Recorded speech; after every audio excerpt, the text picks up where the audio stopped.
Welcome to Global Connections with Robert Siegel, Navigating the New Normal, presented by the American Friends of Rabin Medical Center. Our monthly Leaders Forum addresses vital issues facing society and the economy, real estate and medicine, technology and science. My name is Dr. Joshua Plout. I'm the Executive Director of the American Friends of Rabin Medical Center, AFRMC, a 501c3 national American charitable organization based in New York City.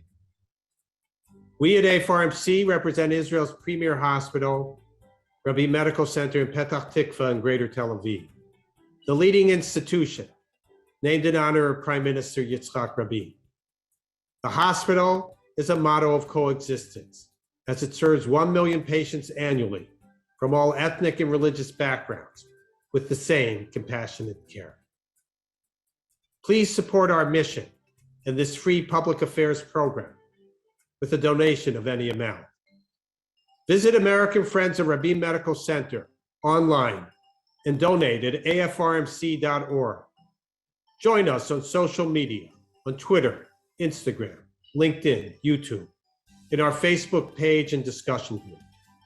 We depend on you, our audience, to support and to help the hospital in Israel. So thank you if you can contribute any amount. Our host and moderator for Global Connections is Robert Siegel, former host of All Things Considered on National Public Radio for 31 years. Over the course of an hour each month, Global Connections features guests who Robert Siegel interviews as they explore important issues in our world. Today's Global Connections topic is combating anti-Semitism's resurgence. Thank you to our very special guest, Professor Ira Forman, Adjunct Professor on Anti-Semitism at Georgetown University's Center for Jewish Civilization. Dr. Sharon Nazarian, Senior Vice President of International Affairs at the Anti-Defamation League. James Carroll, author of Constantine's Sword, The Church and the Jews. Kenneth Stern, Director of the Bard Center for the Study of Hate. And Dr. Michael Drescher, Director of the Emergency and Trauma Center at Israel's Rabin Medical Center. And now, Global Connections with Robert Siegel. Thank you, Josh. Our topic is combating anti-Semitism, and it is all too timely. In October, the American Jewish Committee released a report on the rise of anti-Semitism in the United States. 1 American Jew in 10 said they had been targets of anti-Semitism in the previous year. 4 in 10 said they had changed their behavior out of fear.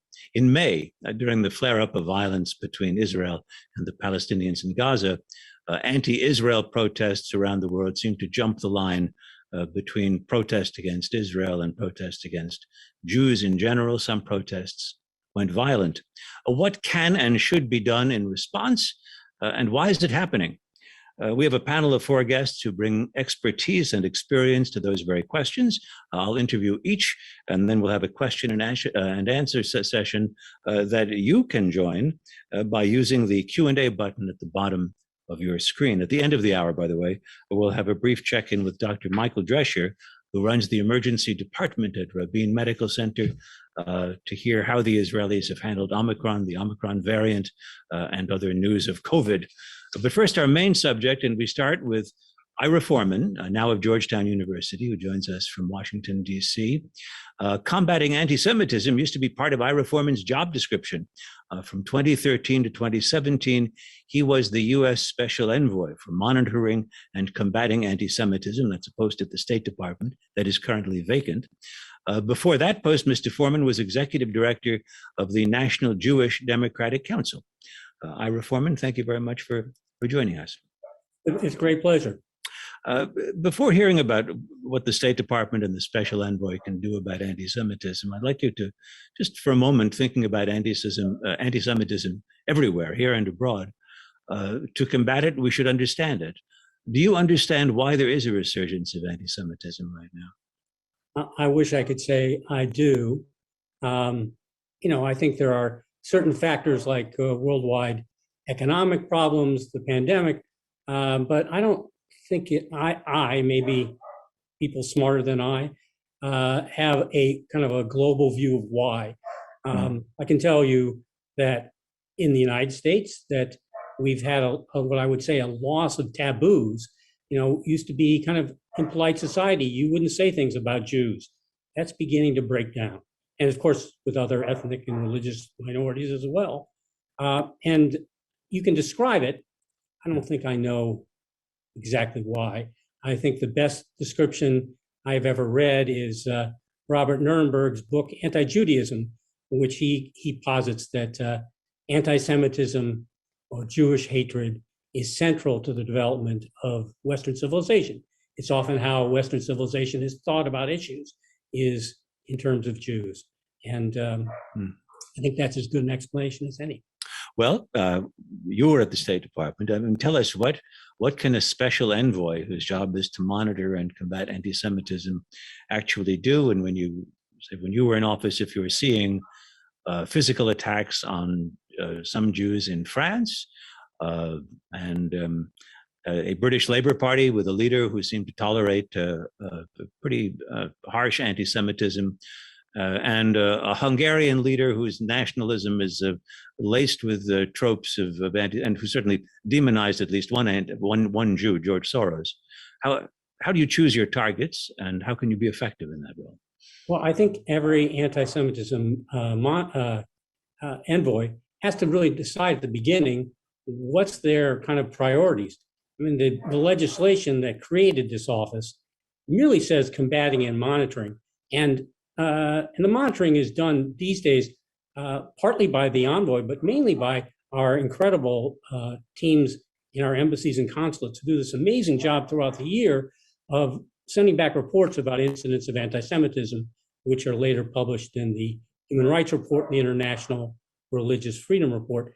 But combating is, again, to a large degree, each envoy has to decide. For us, in our office, we came together and thought, how do we reduce pressure on Jewish communities around the world? And how you can define pressure as violence. You can define it as, say, rhetoric from the government. You can define it as things like attempts to ban circumcision or ban kosher slaughter. You can define it in numerous ways.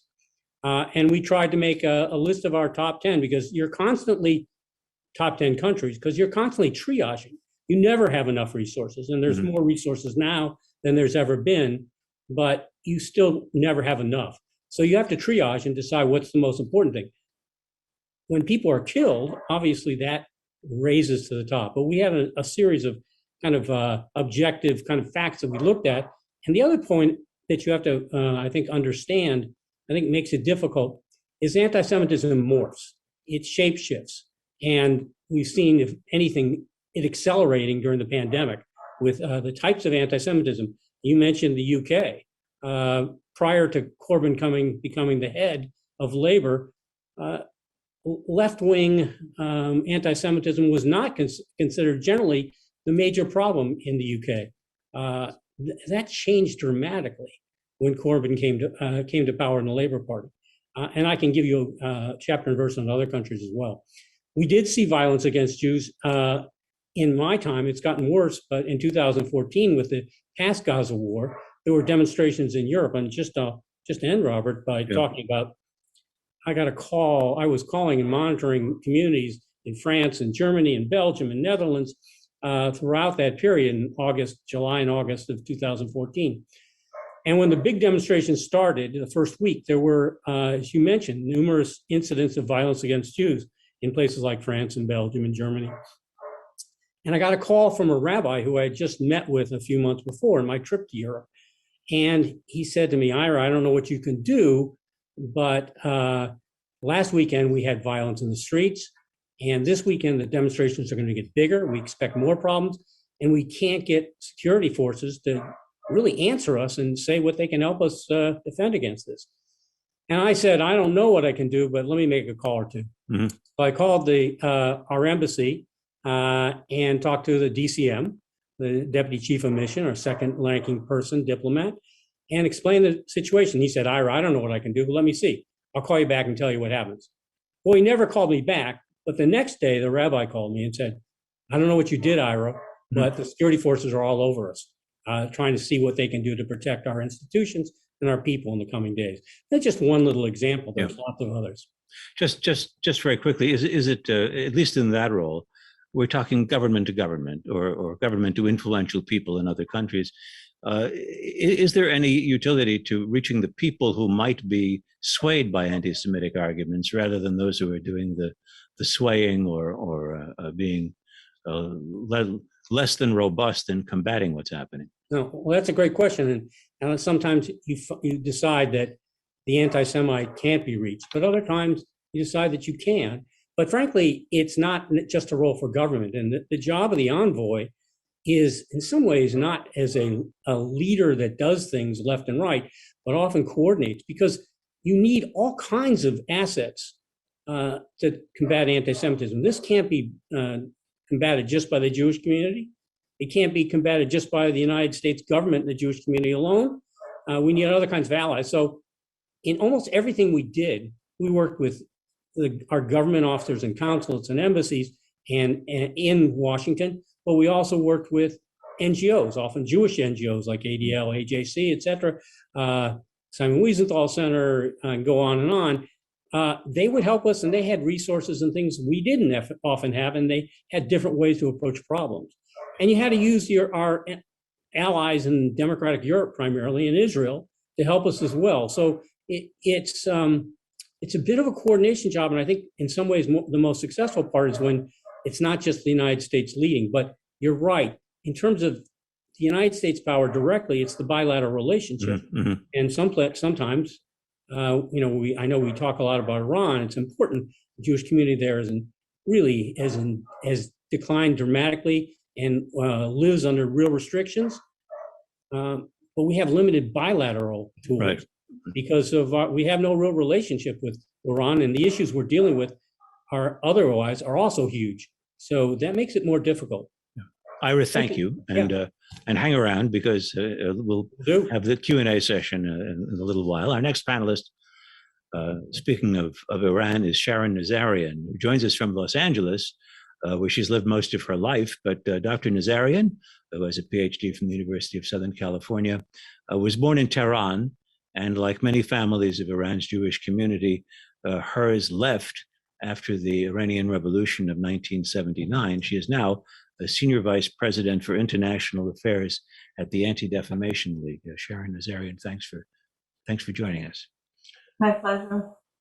You've described this past May and the anti-Israeli or pro-Hamas protest that took place as a watershed moment. How so?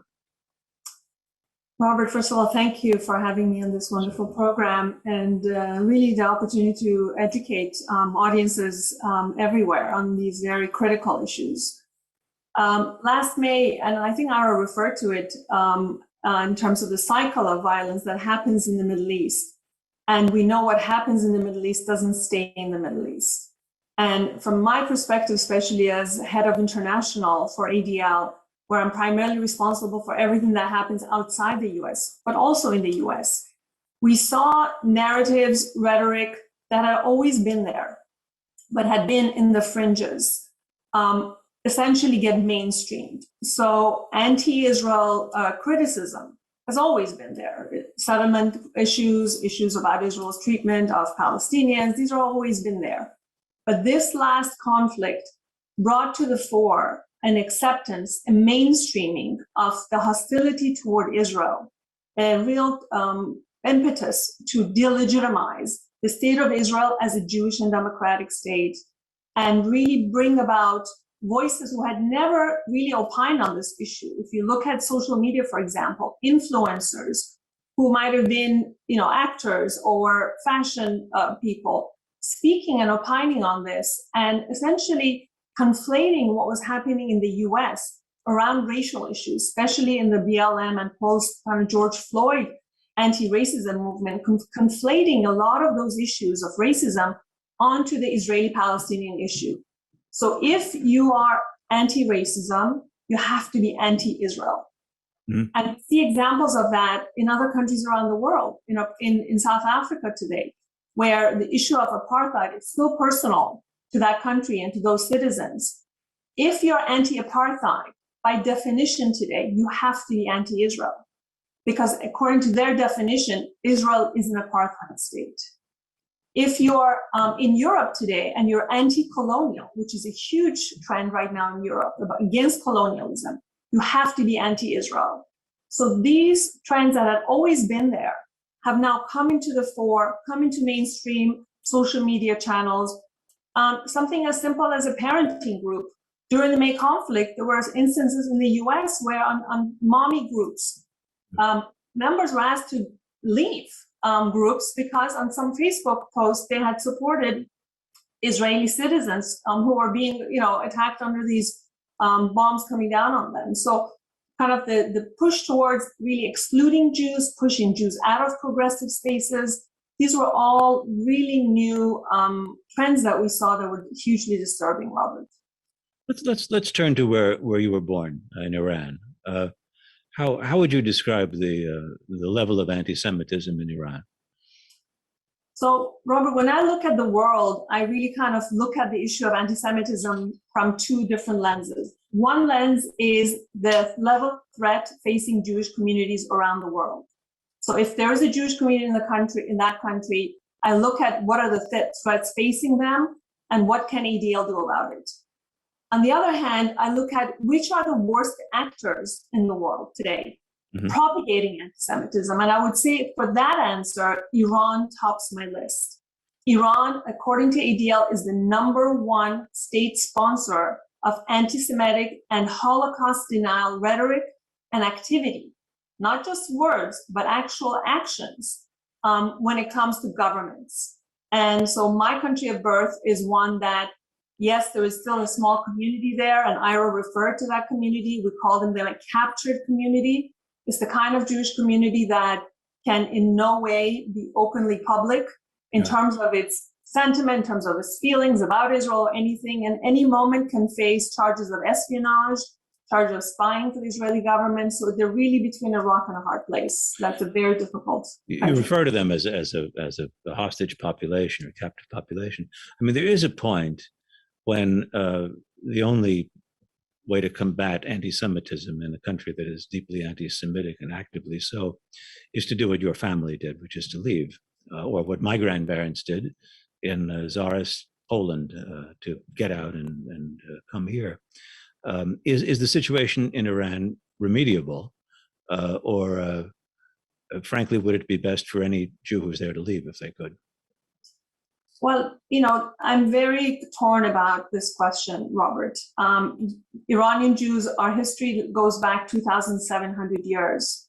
So the prospect of ending this really illustrious community and no more Jews being left like it's happened in so many Middle Eastern countries today is really, truly sad for me. And would I want to push for the end of Jewish communal life in Iran? I would say I would not want to. What I would like to do is shame and name the regime of Iran, the government of Iran, the way it treats its own citizens and pays lip service to the protection of religious minorities on one hand, and yet they feel daily threats as citizens of Iran.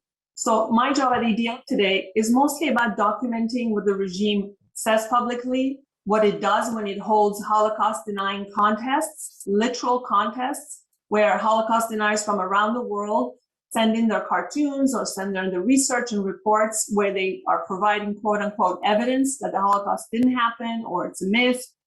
So my job every day becomes about advocating with other governments and with the Biden administration for that matter, when it's dealing with the regime in nuclear negotiations or other parts of kind of world diplomacy, to make sure that this issue about the way the regime treats its own citizens, its own religious minorities, is not forgotten. So that Sharon Nazarian, thank you very much, and stick with us. We'll be back in a few minutes. It's time for our next panelist, who is Kenneth Stern. Ken directs Bard College's Center for the Study of Hate. He's a lawyer by training, and from 1989 until 2014, he worked for the American Jewish Committee, directing the committee's work on anti-Semitism and extremism. 20 years ago, he was one of those who drafted the working definition of anti-Semitism, which has been adopted by many international groups that monitor anti-Semitism. Ken Stern, welcome. Thank you so much for having me. Panel, and you've spoken of viewing anti-Semitism through a larger lens than we might be inclined to do. What do you mean by that? Well, thank you, Robert. A number of things. One is we tend logically to think about anti-Semitism as just a matter of Jews, but I worry that we're missing some of the larger dynamics that drive anti-Semitism when we talk about why it's increasing and what we ought to do about it. To give you one quick example, we all would recognize the attack on the Pittsburgh synagogue as an anti-Semitic incident. Of course it was. You had Bowers, who was upset about brown-skinned people coming in over the southern border and seeing Jews as somehow responsible because it was a highest group, pro-immigration group that had been meeting in the synagogue. Nobody would think of the shooting of the Walmart in El Paso a few months later, which was directly against Mexicans and Mexican Americans, as an incident of anti-Semitism. But if you look at the ideology and the motives that drove both shooters, they were nearly identical. So what I believe is that we need to think about a little bit more largely about the movements. Secondly, to pick up on your question to Ira, I mean, I don't have a great answer for what propels all sorts of things about anti-Semitism, but I do believe there are some things that we need to consider that aren't just about Jews. We know that anti-Semitism, at core, is conspiracy theory. It's conspiracy theory about Jews trying to harm non-Jews and giving an explanation for what goes wrong in the world. And when conspiracy theories are more normalized in societies, we're more likely to see anti-Semitism. When I was writing about the militia movement in the 90s, I had a friend who was working on these issues in Montana, and he described the militias as a funnel moving through space. And what he meant by that was that people were coming into the militia movement through issues such as gun control and land use planning. Once they got sucked into the system of thinking, they got exposed to conspiracy theories. And when they got sucked further down, it was the anti-Semitic conspiracy theories. And the more pressure at the front of the funnel, the more people that came out like Timothy McVeigh. One of the things that we know from the growing field of hate studies, too, is relevant to this, in that we're primed as human beings to see an us and a them, and to divide the world that way. And sometimes we know that leads to disastrous things, including hatred and anti-Semitism. Part of what happens when we see the world that way, and we're supercharged to see the world that way when our identity is tethered to an issue of perceived social justice or injustice, yes. We tend to reduce things to black and white, good and bad, and make them simple. When leaders push that type of thinking too, it makes it more acceptable for people to run into it. So in the last few years, as much as I was concerned about issues of anti-Semitism, when you had leaders talking about anti-immigrant, particularly by former President Trump talking about Muslims having to register and anti-immigrant language, that primes the pump for a system in which anti-Semitism is likely to grow. But isn't the risk of using the larger lens that that anti-Semitism loses its specificity? That it would be better for us to live in a society that's universally tolerant and that isn't racist and isn't anti-immigrant or xenophobic. But even in some countries that aren't those things, there can still be anti-Semitism, which is an extremely long form, a very old form of hatred. And there are unique events like the Holocaust, and to Jews like the creation of the State of Israel. Absolutely, Robert. And Ira will well remember things like I'm going to describe. I remember meeting with a French minister who was talking about attacks on Jews in the early 2000s. And he was trying to make it disappear by talking about hooligans and a generalized racism. There's lots of times where people try to make anti-Semitism disappear into a larger frame that way. And that's a problem. And I fully think that it's right to point it out. But the flip side to me is the more important. It's not like anti-Semitism is the only hatred that exists in the world. And if we don't think about what we learn from all the different academic fields and other studies into racism and hatred to shine a better light on how anti-Semitism works and what to do about it, we're missing most of the picture, in my view. What should we make of the fact that the American university or college campus, which at least on the coast is presumed to be a liberal place most often, a generally liberal place, is a place where there are students and faculty who are deeply concerned about many of the hates that you've mentioned, and yet Jewish students might see themselves and their own people's history as part of that, are not welcome, as Sharon has said, in progressive circles. Is the American campus hostile territory to a young person who identifies as a Jew? Well, to put it into perspective, let me give you some data. There are 4,000 American campuses, and very few of them is Israel an issue at all. And those where it is, if you look at the programs that happen year to year, usually 2 times pro-Israel programs to anti-Israel ones. That's not to say there aren't things that happen that are ugly, that there are problems, but it's not like the campuses are burning. Secondly, this is not new in a way. I remember dealing with these issues around 1982, working as a progressive lawyer in circles and being told because I was a Zionist, there were issues. But the irony of all this is that on both sides, people are getting so ginned up and trying to shut the other down. So there is exactly what you're describing, some trying to push out people and presuming because of who they are, what they believe. But it's happening, in the other direction too. It's not only the pro-Palestinian folks trying to shut down pro-Israel speakers. It's also people trying to use law and other things to try to stop pro-Palestinian speech. And the ultimate irony of this, and I have this in the last chapter of my book about the conflict over the conflict, the campus is the ideal place for mining these difficult issues and how people should think about things when they're disturbed to their core. And there are things to do about it, but I agree that there are problems in place to place. When you worked on the definition of anti-Semitism, there was some controversy over what degree of criticism of Israel should be included as being anti-Semitic and what should not be included as anti-Semitic. Where does that stand? Where do people who sign on to that global definition say the criticism of Israel ceases to be merely regarding the tactics in Gaza as being disproportionate or building more settlements and moves into something that is anti-Semitic?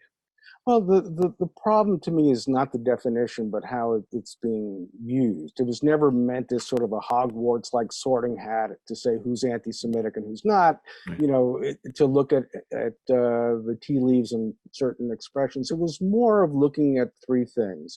One was to try to create a tool to take a temperature of anti-Semitism over time and across borders, particularly in Europe.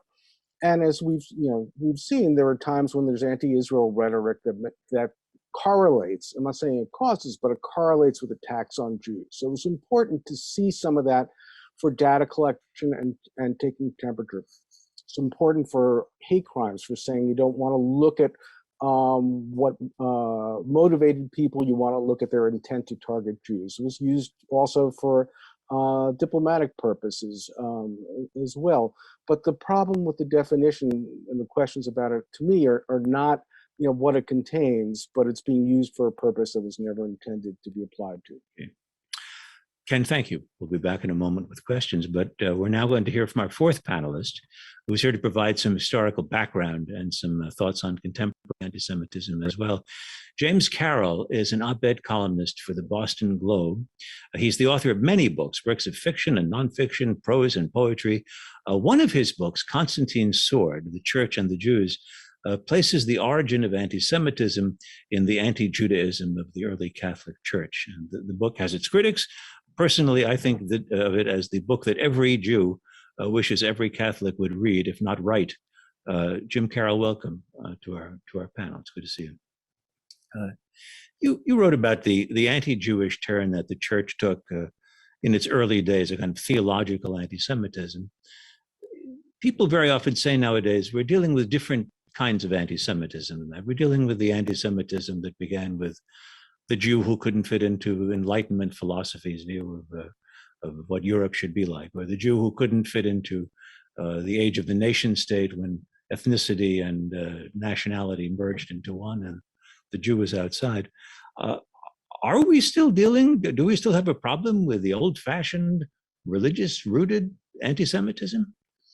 Well, first, thanks, Robert, for having me. And I'm really honored to be part of saluting and supporting the Rabin Medical Center. Thank you. I come at this as a Christian, and so my point of view has to be somewhat skewed, but it's a quite relevant point of view, since the whole problem we're discussing begins with Christian and church attitudes toward the Jewish people. And you're right to point out that that's a kind of historic phenomenon dating back 2,000 years in its origins, but it hasn't gone away.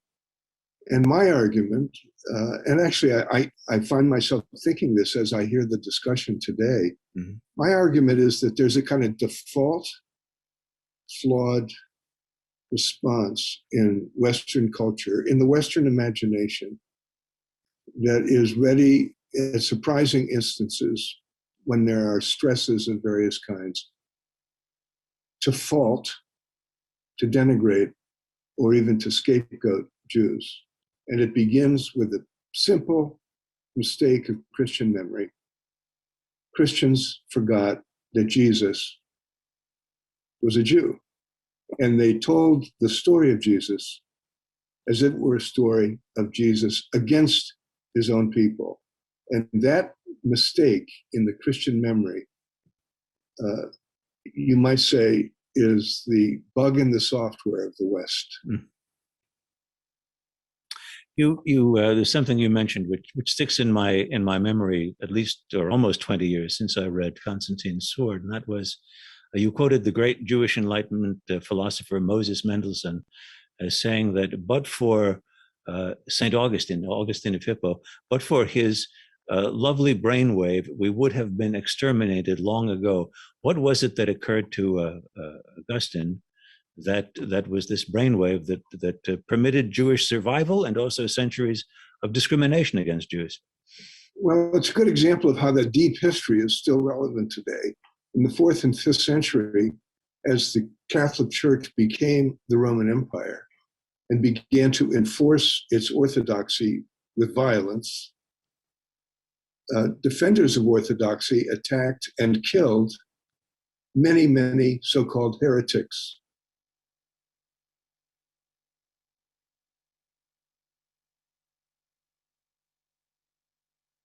The newly centralized church, you could be put to death, which quickly raised a kind of blatantly obvious question, which was, if you can be put to death for dissenting on a question about the Holy Trinity, a detail, why are these Jews who reject the entire schema of Christian belief, why are they allowed to survive? And Jews were quite at risk, along with Christian heretics, in this crucial period, for simply being put to death. The final solution could have happened in the 4th and early 5th century. It didn't. Why? Augustine, the most important Catholic theologian of the moment, issued a kind of declaration that Jews must be allowed to survive as Jews within the Christian world. Unlike Arians or Docetists or other heretics, Jews survive as Jews, unmolested, essentially. And why? Because by their very misery, they're not at home, they're forbidden to return to their homeland, they're the wandering people, they have no power, no rights. By their very misery, they prove the truth of Christian claims. How do we know what we believe is true? Look at those Jews who don't believe it, and look how they live. So Jews must survive. But the catch here, of course, was that they must never thrive. And down through the centuries, whenever Jews presumed to thrive, they were inviting trouble. And sure enough, it came. Yeah. So Augustine, both a lovely brainwave that enabled the Jews to survive, but he put in place the structure of denigration that accounted for this deeply, deeply sinful history of contempt for the Jewish people. Just one other point. You were a Roman Catholic priest for 5 years. I was. In your adult life and mine, the Catholic Church has made great changes about its dealings with the Jews. It's made some liturgical changes. Pope John Paul II acknowledged the significance of the Holocaust, visited a synagogue. Is the story of what's happened with the Catholic Church at some level a hopeful one, that after enough discussion and thought and complaint, one of the original institutions in the world can actually adjust, can change? Robert, is the most hopeful story on this subject, because the church for centuries was the custodian of anti-Judaism, which was the generator of anti-Semitism. And in the Second Vatican Council, led by Pope John the 23rd, who was one of the few prelates to actively participate in resistance to the Holocaust, Pope John called the council, and one of his main motives in doing so was to address the Christian failure in relation to the Jewish people that had been laid bare so powerfully.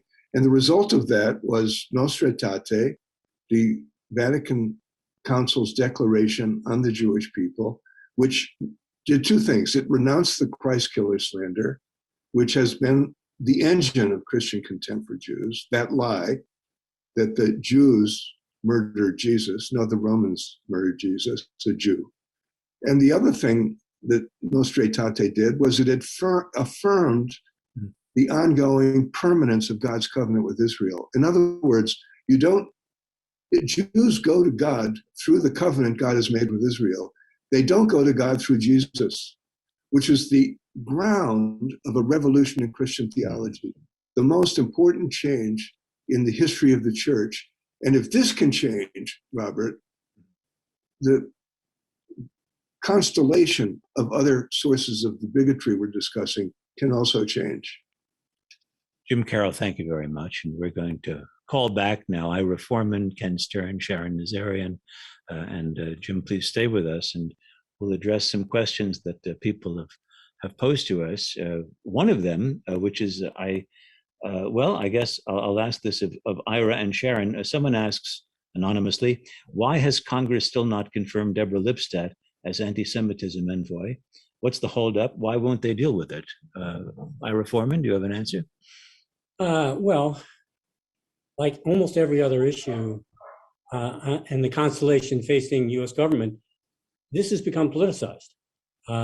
You would think that this is the last issue, and in some ways it has been, but it is totally politicized, and Republicans are putting holds. Now the chairman of the Foreign Relations Committee at some point can decide, breaking some precedent, to bring up without Republican support the nomination. But it's hard for me, with many of the friends that the Jewish people have in the Republican Party, to see how this can be justified. And I'm a partisan Democrat from my background, but there is no way that we effectively deal with anti-Semitism in a partisan way.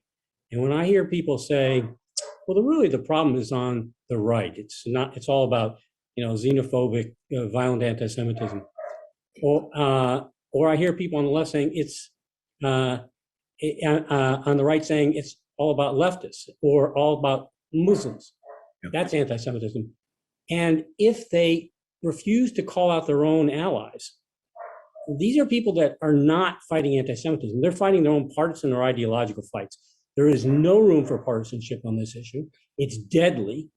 And it's a real problem. And I think Deborah's going to get through at some point, because they're just going to, there'll be pressure from not just the Jewish community, but other segments, that this post needs to be filled.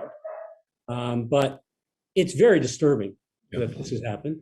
And well, ostensibly it's because Deborah in some Twitter feeds has criticized Republicans. It's hardly language that goes beyond the normal political dialogue, and it's really disheartening. So, as I said, I think it'll happen, if not this year, early next. But it's a real shame because Deborah needs to be there to really guide this program, and the government and the U.S. role is, though the U.S. doesn't have any silver bullets for this, the U.S. role is really critical. Sharon Nazarian, you from your perspective at ADL, how important is the filling up this position or not filling this? Which is, as Ira admits, it's not that there are no silver bullets for dealing with anti-Semitism, but you've told me it's actually quite important that the job be filled.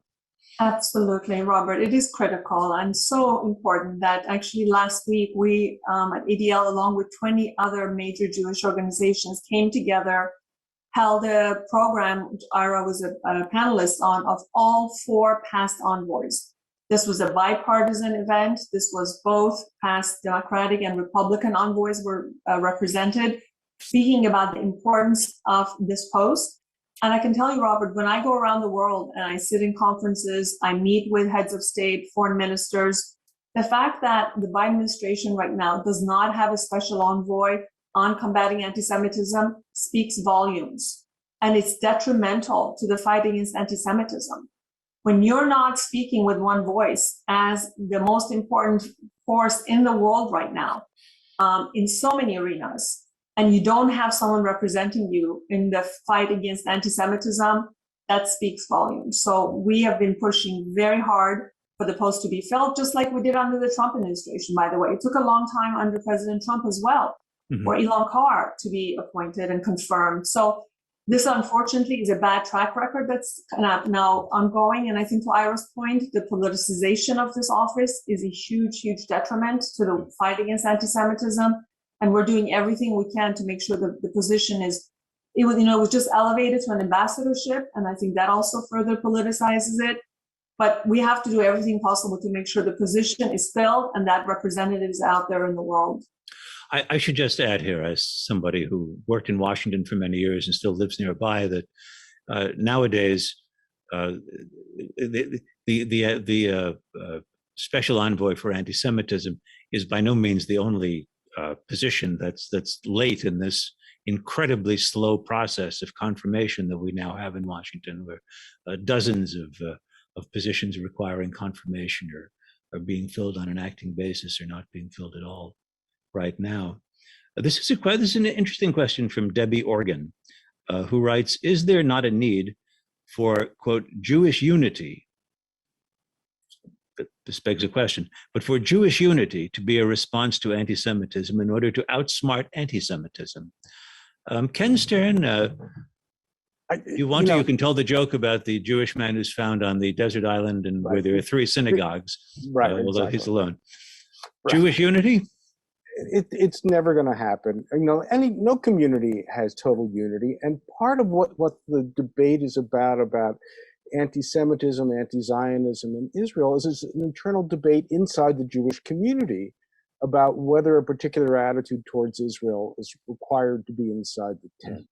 And so that's the subtext in which this is going to play out. The one thing that I would say is that, to amplify Ira's point, and Deborah Lipstadt, who I love, who I worked with on her trial with the Holocaust denier 20 years ago, has been consistently saying is that anti-Semitism is something that you need to condemn, even among your allies, and particularly in some ways among your allies. And what I see too much of is people say, well, they have a particular view on Israel. It's my view on Israel. Therefore, if they do something, I'm going to that's anti-Semitic, I'm going to give them a pass. And I have a problem with Netanyahu. You were talking before, Robert, about Orban. And his, the posters of George Soros. Well, Netanyahu was cozying up to Orban because he's a friend of Israel. Excuse me, he's promoting anti-Semitism. And you say the same, challenges on the left too. So I don't think there's ever going to be Jewish unanimity. I think what we should strive to is to be consistent when we call out anti-Semitism on people that are opponents to us and our views of Israel. We should do the same with people that agree with us. This is a question from Shira Goldman, who asks, a lot of companies, including the large company I work for, have put DE&I, diversity, equity, and inclusion training programs in place over the past year. Is there any work going on to get anti-Semitism education added to these programs? Well, Ken, we'll start with you. Is there? What? Yes. Okay, yeah, absolutely. There are some people that are pushing. Actually, I just did a program at Barnard on anti-Semitism. But there are challenges too. Again, it reflects some of what Sharon was saying about some of the politicization on the question of relations to Israel and who should be seen as progressive and who isn't. So, it was ironic. I gave a talk about anti-Semitism at Barnard. Jewish Voice for Peace asked Barnard to disinvite me, even though it was under a DEI thing, and obviously it didn't happen. But that was the flip side of the Zionist Organization of America not wanting me to do something very similar at Temple. Because you weren't, they were saying you weren't pro-Israel enough. When I wasn't pro-Israel enough, when I was too pro-Israel. Yeah. So, Robert, yes, sorry. might I add something, since Ken brought this up? I think it's really important as we talk about this to recognize in any given time what forms of anti-Semitism are prevalent and most damaging. And as I said before, they can change. In the United States, we have multiple forms. You can say things like the violence against Jews, particularly killings, have all been in the last decade from the xenophobic right. But I'm also very concerned on the left, and Ken brings up Barnard. You had Barnard's Jewish Voice for Peace, which is not, frankly, always all Jews. A lot of times it's non-Jews there too, writing in response that not only is Israel committing genocide, which is fairly laughable, you can criticize Israel for many, many things. Genocide is not one of them. But Israel has killed millions of Palestinians. Now, this is an elite college with some of our most important young thinkers. And they're putting out lies that are comparable to Der Stromer stuff. And, there's no excuse for these folks, even though they're college students, to be saying, well, I didn't know better. That is literally blood libel. And this is like intolerable. And I'm a person on the left, and I think it's really important to call that stuff out. And it was in the wake of Ken not just trying to be disinvited, but being disrupted in his presentation. But I'm curious, Ira, when you were this special envoy, for example, did you ever hear from European officials or from others? We might have fewer intense anti-Israel and stepping across the line, anti-Jewish protests, if there were a peace process that were actually going somewhere in the Middle East, and if you Americans could get your friends the Israelis to do something differently, perhaps it would be better in Europe for people. Did you ever hear something like that? Oh, sure. Not just from Europeans. There's this really simple-minded view that the United States clicks its fingers and just everybody does its bidding, which is simply not true. That's the start. But I've heard stuff like that. In places like Northern Europe, fairly not infrequently. I've also heard a Hungarian parliamentarian, when I started talking to him about anti-Semitism, said, well, our anti-Semitism was justified after World War II because the Jews were all Bolsheviks, which is another great lie. And I just pointed out to him to his Holocaust Museum where there were two posters by the same artist. One, the Jew is a communist, is a capitalist with a big fat, pinky-ringed, cigar-smoking, hook-nosed Jew. And next to the Jew is a Bolshevik with a skinny, crazy person holding a bomb with a hook nose. And I said, you can't have both. In fact, you can't even have either, but you can't have both. And so, there are always excuses for anti-Semitism. Luckily, still in this country, you usually shoot them down pretty quickly. And even in Western Europe, it's getting a little harder to do that.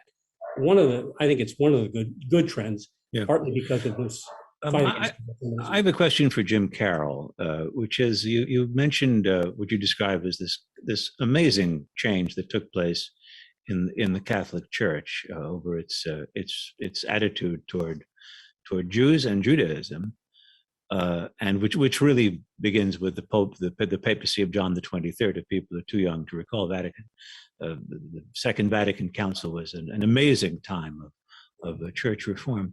Why did that happen then? Is it just the force of personality of one man? Is it misgivings over the papacy of Pius XII during the 1940s? Why at that moment did the Catholic Church change? And did the influence of any particular individuals other than Pope John XXIII have a critical effect on that change? Well, Robert, it's a great question. I entered the seminary the year the Vatican Council convened. So my entire 7 years of training for the Catholic priesthood was defined by reckoning with the council and what it did and what it meant. And I've long since concluded that the bishops, remember, this is the most conservative institution on the planet in some ways. Every Catholic bishop in the world was brought into St. Peter's Basilica, couple of thousand of them sitting on bleachers lining this largest church in the world, meeting in discrete sessions over 3 years, 1962 to 65. And they launched a radical revolution in thought on any number of fronts, but most especially on this one. And why? And that's your question. They were in a state of shock, is all I can say. They were shocked out of the complacency and institutional defensiveness that should have marked that gathering. And the shock came mostly from their all having witnessed in their own time the failure of Christianity, especially including the Catholic Church, during the Holocaust.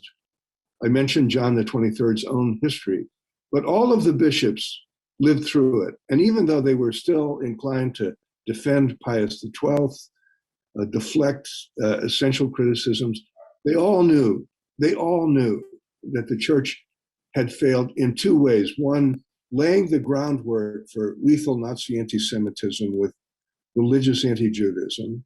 They understood that that was a key problem. And the church, of course, had failed during the critical years of the war to, in any significant way, stand with the Jewish people, even as Catholics and Christians began to see what was happening. So that's what, the other thing that happened, by the way, the week that the Vatican Council convened, it went quickly into adjournment because the Cuban Missile Crisis unfolded. Yes, that's right. We were aware of our mortality at that moment. The first 10 days of the council, they, like all of us alive then, stood on the precipice of world destruction. It concentrated their minds. Concentrates the mind, yes. A question? May I? Yes, please, Sharon. Yes. The question that was asked about DEI, I think it's a very important question because what is happening across America and maybe across the world is that so much of our parts of our society in the corporate sector and others are coming to terms with the need to educate our employees regarding inclusion and diversity. But what is happening in those spaces is that anti-Semitism and the Jewish identity is completely being kept out. So I can tell you today, and for your viewer who asked, ADL is definitely rolling out a specific corporate training on anti-Semitism that will be available to corporations in America. We've had a long list already sign on. And so we will be helping with DEI officers of large corporations to make sure they are including knowledge, content, and education about anti-Semitism and Jewish identity into their DEI content. And we think it's a critical point that needs to be made, and Jews should just not be kept out of those spaces. There's a question for you that's been sent in, Sharon, which is, what can be done about anti-Semitic and anti-Zionist rhetoric in schools in Arab countries and in their media outlets? What will it take to make this problem go away? So that's a real area of focus for us at ADL. And we at ADL want to start with data. So we start looking at both opinion surveys and we'll look at actual textbooks. I have one member of my team specifically who every fall gets copies of high school textbooks from across the Arab world. And he does a very close assessment and analysis of language in that text. So everything from anti-Semitic, but also anti-Christian, anti-LGBT, we really cover the whole gamut of discriminatory language. And we do a report card on them. Yeah. So today, for example, we came out with one on Kuwait. We've done it on Qatar and Saudi Arabia. And we are very open about when we see improvements, we cite them and we commend them. And when we see backsliding and not enough change happening, we call them out. So that's one very important tool that they are sensitive to. I'm curious, in the Emirates, in the UAE, the United Arab Emirates, have you seen any improvement since the normalization of relations with Israel? Well, the improvement has actually started before the normalization. And we saw that the leadership of UAE understood that they had to prepare their society for this normalization, right? This normalization didn't happen with a light switch. There was a decade long of leaving kind of a path towards the actual signing and the normalization accord. So they already were in touch with us, with other organizations, looking at their own textbooks and how do they prepare their own population in coming to terms with kind of this reconciliation with Israel. And the textbooks were a very important part of it. So they have improved tremendously. They lead the Arab world. Even a country like Saudi Arabia that started out being in a very, very poor space when it comes to anti-Semitism and other issues has made some improvements. There's still more to go, but definitely head in the right direction. I'm going to give what may be our last question first to Ken Stern. What can each of us do as individuals, writes an anonymous questioner, to combat anti-Semitism and anti-Zionism, as many of my friends and myself have experienced the scourge of anti-Semitism? What's something ordinary people can do? Well, I think there's no one simple thing. There's no one magic bullet, but there are a number of things one can do to interrupt anti-Semitism when you see it. But there are, as I was arguing before, there are a larger frame for things. So one thing, for example, is support groups that are fighting back about other types of intolerance, fight things to try to normalize conspiracy theories. And ultimately, I think history shows that hatred flows best at times where democracy is most under stress. So, and we're living in one of those times. So I think if people do things to support democratic institutions, the checks and balances of government, the free press, the independent judiciary, all those things I think matter when it comes to combating anti-Semitism as well. And they may be some of the more important things. Well, Ken Stern, Sharon Nazarian, Jim Carroll, and Ira Forman, thanks to all of you for this discussion. We're going to right now take a couple of minutes, though, to update you on another challenge that knows no religious or national boundaries. That's the challenge of COVID. Throughout the past year and a half, we've checked in periodically with Dr. Michael Drescher, who runs the emergency department at Rabin Medical Center, also serves on an advisory committee to the Israeli Health Ministry on dealing with the pandemic. Mike, thank you for joining us once again. And it's the question of the season is Omicron, the Omicron variant of the virus. How has Israel experienced that? Well, so far from afar, the Omicron it's here. We know it's here, but it hasn't really shown itself to be significant as yet in terms of numbers. We have several tens of cases, most of which came from abroad, but we definitely have some cases which don't have a known contact from abroad. So it's here and it's going to continue. However, some steps were taken to try to delay its onset here, and mostly in terms of limiting people from coming in the country and leaving the country to what we call red areas, meaning high exposure places. Let's say that Omicron spreads very rapidly. It seems to be far more infectious, contagious than the Lambda variant. But let's say that it's also very mild. Where do we stand there if we have a very widespread new coronavirus that lots of people are going to get, but they're not going to get terribly sick? Well, in one sense, it's all we could hope for. I mean, to have a virus that is very gentle, spreads quickly, and everybody gets immune to it, well, that's pretty much on our wish list, and we can be done with it if we then have an endemic mild virus, like we have many other endemic mild viruses, and we all go back to the way things once were. Now, that is obviously wishful thinking. In the very short term, despite the fact that it seems that this latest variant of the virus is much less virulent, it's also so easily spread that we may see a small but very significant number of people being ill, and it may end up overwhelming for a short time, hopefully, the healthcare system, which has always been our main concern in dealing with the various waves of this. So, go ahead.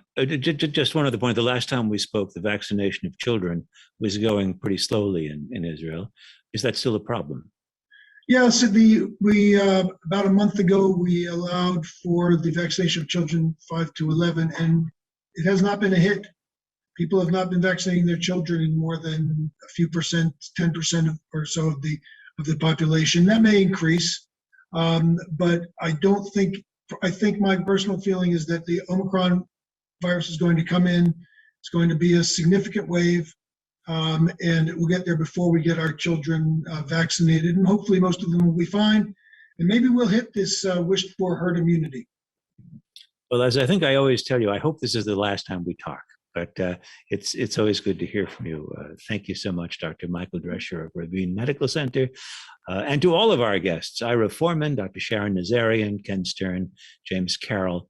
Many thanks also to Joshua Plout, to Nate Banzani, Roni Giuliano, and Sarah Lipoff of the American Friends of Rabin Medical Center, and our technical director, Sam Lunetta. Our program sponsor is the American Friends of Rabin Medical Center. It's a 501c3 national charitable organization that represents, in the United States, Israel's largest hospital, Rabin Medical Center, in Petach Tikva, in Greater Tel Aviv. The website, by the way, for the Friends is www.afrmc.org. Join us next month for Iran, What to Do Next, with guests David Ignatius, a foreign affairs columnist of the Washington Post, a former Israeli ambassador to the United States, Michael Oren, Roya Hakakian, author and founding member of the Iran Human Rights Documentation Center, and David Horowitz, founding editor of the Times of Israel. The month after that, we'll explore the global democracy, the crisis of global democracy. I'm Robert Siegel. This has been Global Connections, the new normal, we say these days. See you next month. Stay healthy and stay safe.